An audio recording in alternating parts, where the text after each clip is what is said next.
What's going on, everybody? Vince Goodrum here.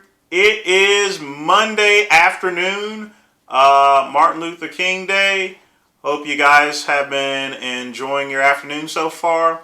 Just wanted to make this video to answer a viewer question. Got a couple of other reports I have to do later on this week there, but still working on those. But I just wanted to touch base on a viewer question that was asked to me, and I'm probably going to be the best expert at it there based upon my history. And that question was, when is the best time for me to start competing in bodybuilding? Well, I want you guys to go and take the advice that I wish that was given to me about 13 years ago. So there's a couple of elements that are very important whenever you're starting out and competing. Number one, you want to make sure that you have the funds and means available to properly compete in a bodybuilding show. That means that you have to have money for supplements, dieting, tanning, hotel expenses, contest entry fee, and even your NPC or NGA card.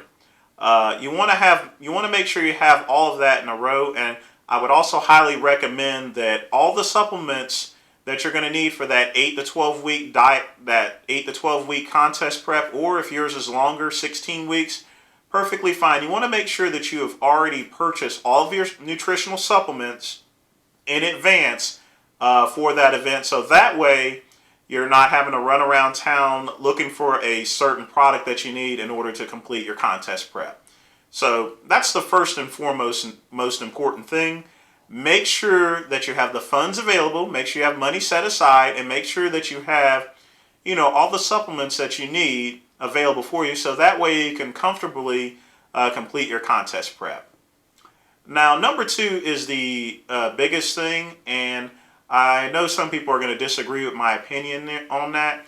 My honest opinion is that you can compete anytime you want to there, but you don't try to go and think that you're going to be Mr. Olympia in one day, because simply put, that shit simply isn't going to happen.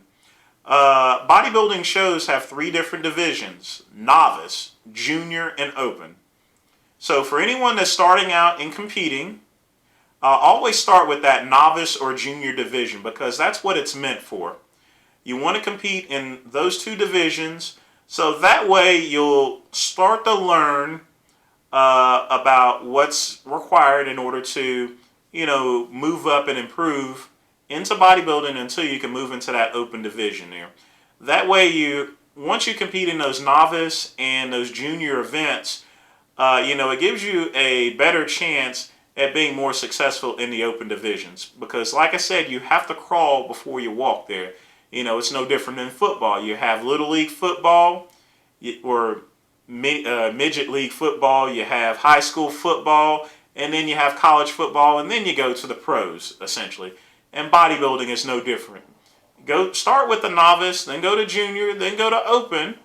And once you're in the open division, once you get your national qualifications, then do a national show.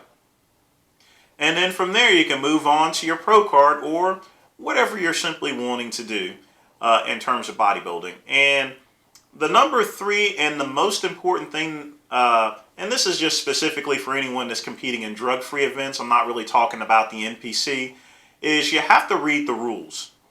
A lot of drug-free competitions, including the one that I competed in last, have very stringent rules there. For example, the NGA requires a 7-year requirement where you've not taken any steroids, no insulin, no growth hormone, or anything like that. And also, there are other products such as pro hormones that are prohibited in, leagues such as the NGA as well as the INBF. So you want to read the rules there and just understand that there will be usually not only a urine test, but there will also be a polygraph test as well. So if you happen to have used any of these substances after reading the rules, then don't compete whatsoever, because you're going to get caught. And usually they publish the people who get caught in order to promote their business. And you don't want to get humiliated over the internet or anything like that. The INBA is very notorious as far as publishing anyone that has failed their drug test there. So, like I said, you definitely want to read the rules if you're going to be competing in a drug-free event, because drug-free event means just that, drug-free. Don't try to compete in any natural or drug-free event if you've, taken drugs. Compete in the NPC. Besides, there's a lot more shows in the NPC than these other events. And, that's all I got today in terms of, giving my best advice I possibly can in terms of when you should compete in a bodybuilding show. Some of you guys know my history, and the things that happened to me back in 2004 is not going to be typical for anyone that's starting out and competing. That's just, it is what it is there, and I'm very thankful that it happened, because otherwise I wouldn't be a known person. That's just one of the reasons why, people know the name Vince Goodrum is because of that 2004 Metrolina. But you guys, don't try to go and become Mr. Olympia overnight. Start with the novice, go to junior, and then go to open there. And that's going to be the best path towards your goals in competing in bodybuilding shows and eventually turning pro, and if you want to. But that's all I got to say today, guys. You guys take care. Have a good evening.